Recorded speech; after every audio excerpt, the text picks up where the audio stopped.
Hello, Virgo. Thank you for tuning into your love read. For the main part of the read, I'm using the Thelema Tarot by Renata Lechner.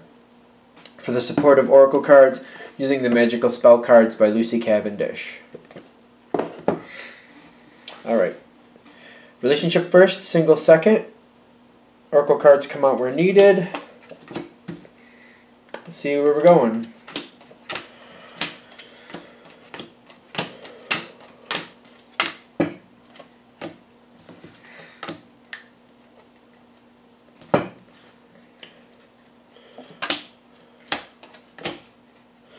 Organization. Okay. Okay.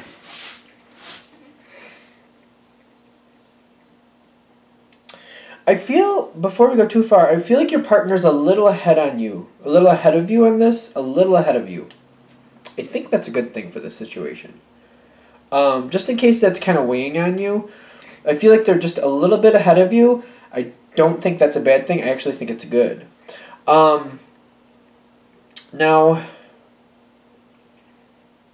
before we go too far with that, I do want to say the Seven of Cups is your challenge card, and I almost feel like maybe you're thinking, I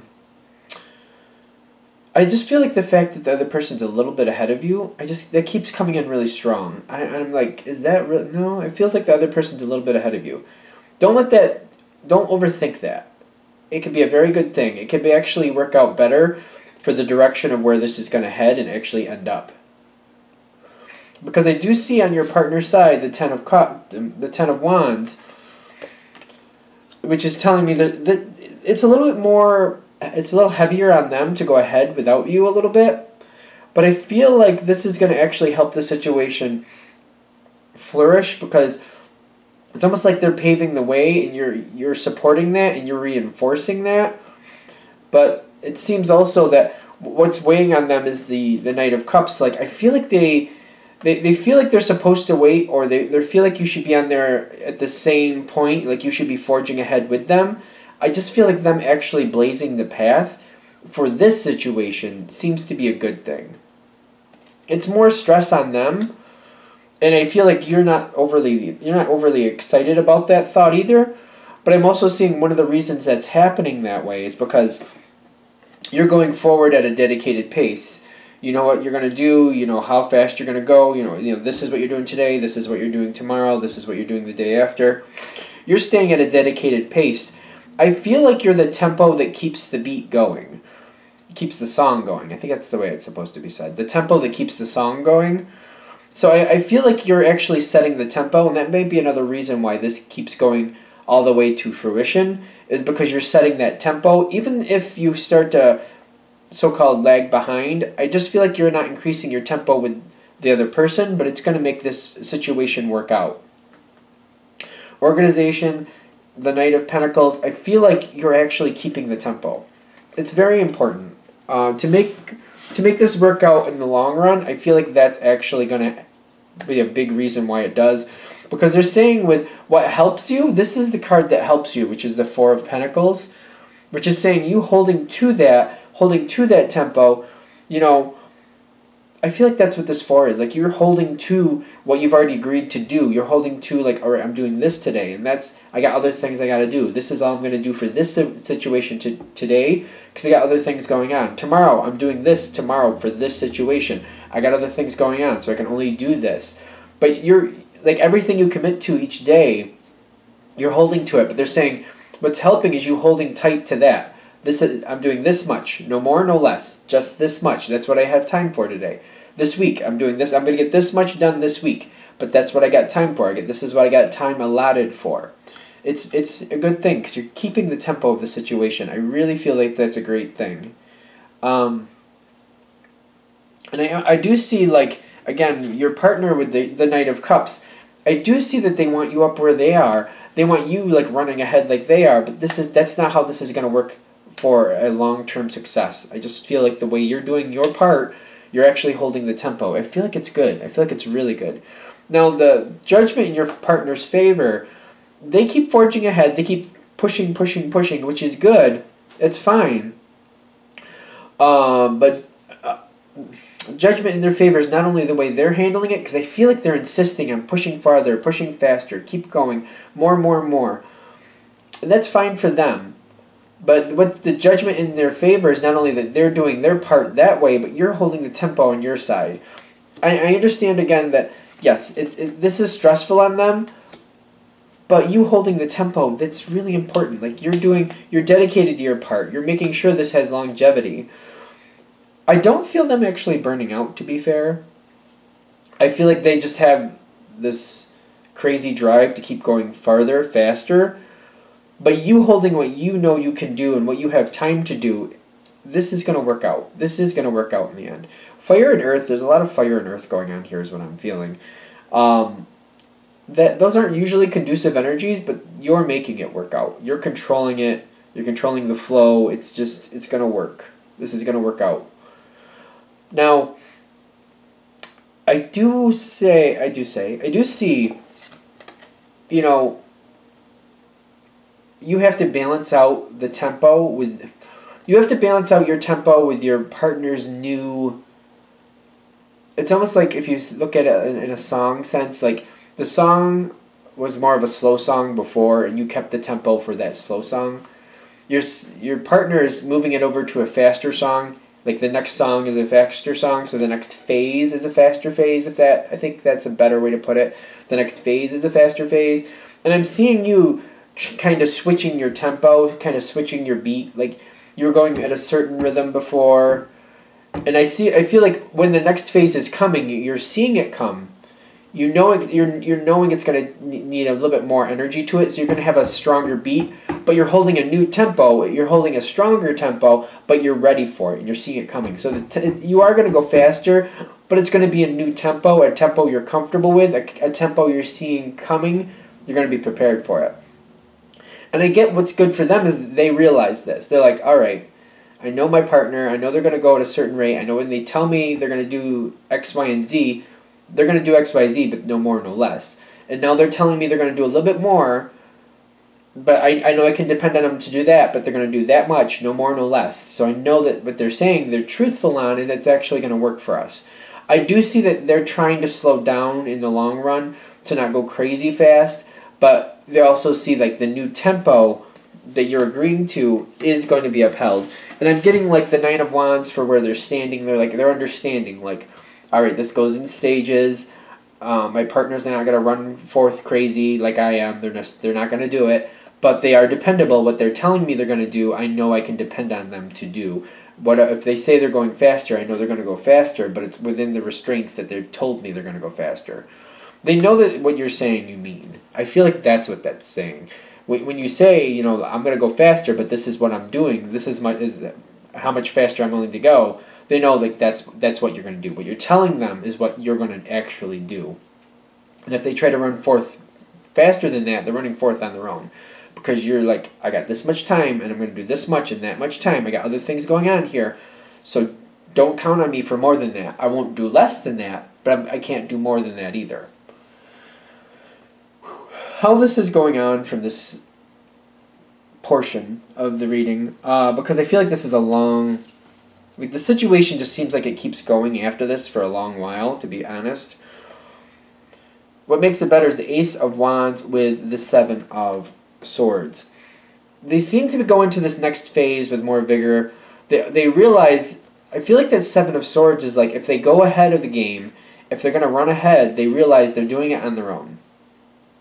You're going to keep up with your tempo, your pace, what you've decided you can do, and you've agreed, like, this is what I can do, this is what I will do. And I feel like what they're seeing here with the Wands is the creativity. They might run ahead every now and then. They might run ahead without you and get some things done. But they have to get creative about that. They have to realize, you know, if I burn myself out, my partner's already doing the limit they can do. So if I burn myself out, it's my fault if it gets behind, and they can't help me. They've already said they're going to do so much. There's only so much they can do. They have other things going on. They seem to be on the same page, realizing with that Seven of Swords, if I'm running ahead, I'm running ahead on my own.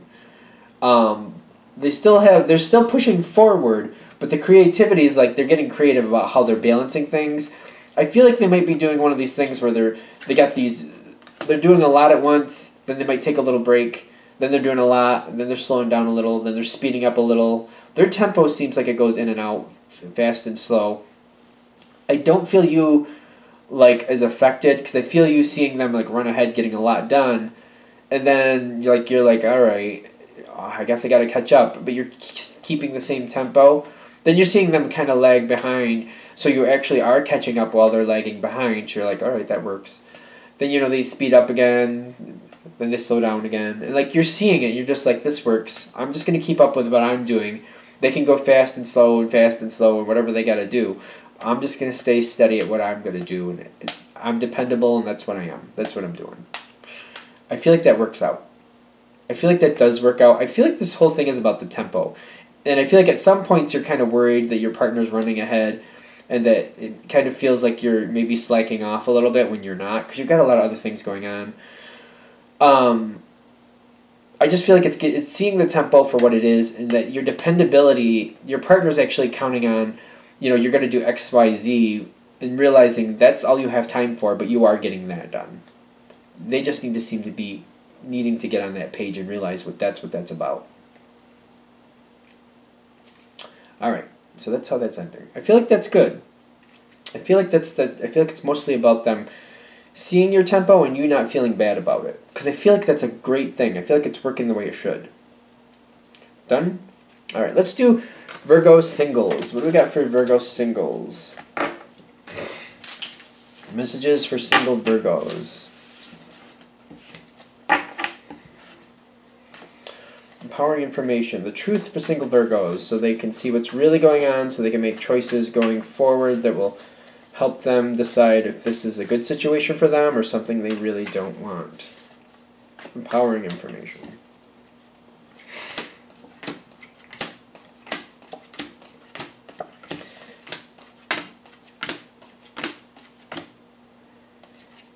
Why is there so much coming out, for the love of Pete? Alright, the Page of Cups.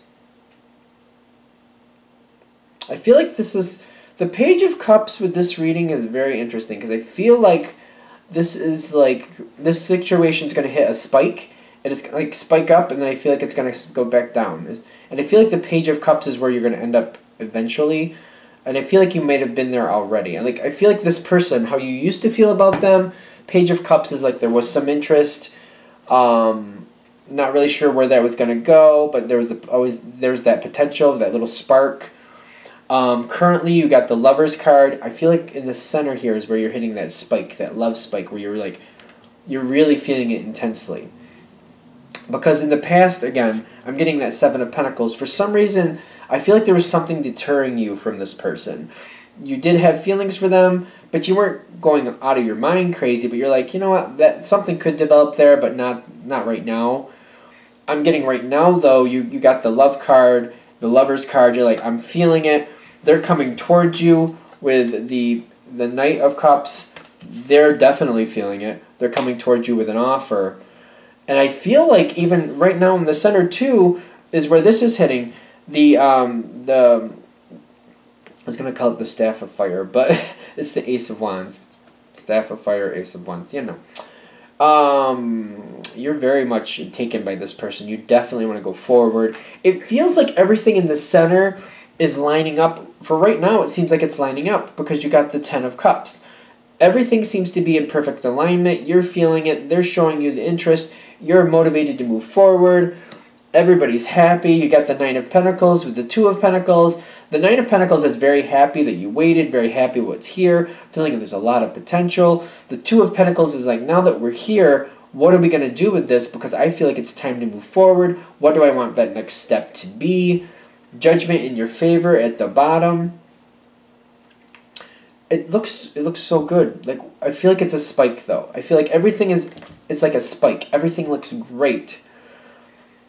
It's almost like everything's great right here, and then it's kind of like a couple nights pass, a couple weeks pass. I feel like a couple weeks pass, let's be fair. I think it's more like a couple weeks pass. And then you get the Nine of Wands. And I feel like there's a new phase coming in. That passion, like, it hit a spike. And now I feel like you're coming over that, you're on the other side of the hill. And I feel like what it was and all the passion that was there, it's like the passion isn't as strong. It's almost like all that excitement, all that fun, it's kind of like the carnival left town. And now you got that field where the carnival was, and you're remembering how good it was, and you're kind of like, well, where did the carnival go? That it's weird, because the Nine of Wands is kind of like, I feel like it's saying, there was so much here, but, like, where did it go? That's how this feels for me. Like, the Nine of Wands, if you look at the picture, you'll see that first wand has all the greenery on it, and all the other 8 don't have anything on them. And for this one, for some reason, I feel this person looking and, like, why did it happen, like, why did it all grow here and nothing else really happened? Why did it die out? Because it feels like it died out. I feel like you're kind of left to the side on this one. And you got the Seven of Swords with the Ten of Wands. It's kind of, I feel this is more the other person. They seem to be just kind of letting it be and just kind of lurching off to the side. I'm also seeing the Ten of Wands, though. There's a lot of stress around this person. Something seems to be pulling their attention. Seems to be pulling their attention away from you. I actually see the Chariot for them as well. All of this is that person. I feel like they're just kind of like, the Seven of Swords with the Ten of Wands is like, there's so much going on that they're just kind of ignoring the situation right now. They just seem to be ignoring it. And the Chariot, I feel, is something is pulling them in another direction. What eventually happens, because they don't seem to be communicating about what's going on or how they feel, I feel like what's going to actually happen with this situation is they're going to feel devastated and move on, because I shouldn't say they're going to move on. They're going to feel devastated because I feel like later they're going to try to come back towards you again, but you have already moved on. And they're going to be devastated because they did not explain what they were going through. They did not talk it out. They did not communicate. And I feel like they're going to be left with the Ten of Swords. I think it's going to be them that's left with the Ten of Swords due to lack of communication. And you were left in the lurch. And there was nothing. It was just like there was nothing. Like the carnival left town and there was no note to where it went and why and all the other stuff. It's like it was like a 5-day carnival, but you didn't realize that when you enjoyed it. You thought this was here to stay. And then it left, and you're just like, hello? I was coming to ride the merry-go-round, play some games, and nobody's here. This person doesn't explain, and when they do come back towards you, you've already moved on. In this situation, there's nothing left. I feel like you've literally moved on. I feel like you even might be with someone else by that point, to tell you the truth. It's all because they didn't communicate is what I'm getting. That's a weird ending. A weird ending. I feel like it's very, because there's a spike here, but the fact that they just kind of leave you in the lurch, you don't know what to think. No communication. You move on. You move on. That's what I'm seeing. Alright. That's it for this one. Thank you for watching. If you'd like a direct reading from me, go ahead, shoot me an email, jamesforastral@gmail.com. That's James, the number 4, astral@gmail.com. Thank you.